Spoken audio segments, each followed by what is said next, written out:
How did you navigate that dynamic? Because obviously, when you're an elite athlete, that's an extreme that very few of us can understand. But as you mentioned earlier, a lot of at least can appreciate these are dynamics of the human experience. You were someone who faced intense spotlight. You're one of the most talked about athletes of your time. You also had incredible career longevity, which kept you at the forefront of so many of the conversations when we're talking about the Olympics and US sports. How did you learn to maintain either that balance or that ability to not face the burnout and maintain some balance if you can amid this really, really intense spotlight? You're absolutely right. It's finding that balance. And I think in life, not just as an Olympian, but in life, you want to be able to find that healthy balance with work, personal life, your family life, whatever it is that you're juggling at a given moment. Olympians, of course, have to make sure that they get enough rest and that they're well trained, and they have a team alongside them, making sure that they get the help that they need. When I was training, I had a coach for helping me with spins and a coach with specific jumps, and then I had a choreographer and I had a trainer and I had, and the team is very large. And I kind of think about what I had back then and what I need now. And that it's the same.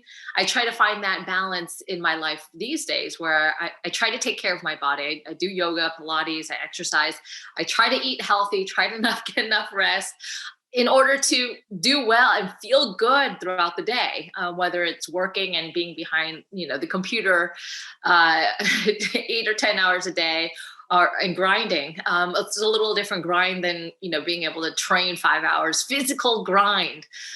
So it's all that, like, being able to ask yourself what you need. Maybe you're lacking sleep. Maybe it's you realize that you're at 3 o'clock you're like, and then you do a picker upper, and it's like probably the wrong stuff that you're putting in your body, and then you kind of have to do like a reality check on how you're feeling at a given moment, and figure out what you do need, what what you should cut out, and how you get better. I mean, that's what I kind of ingrained in as an athlete, kind of just parachuting out, if you will, and saying, okay, what direction am I going? Is this a good thing? Is this am I improving? Am I going the direction that I need to in order to do X, Y, and Z, which is always win the next competition or do well at the nationals and go to the world championships, go to the Olympics.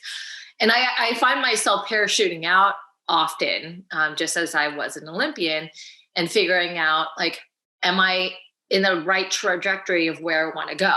I think goal setting was something that I excelled at as an athlete, setting goals and then working myself backwards. And I find myself doing the same thing. And these lessons learned, I think, I apply to anything to succeed in life, really.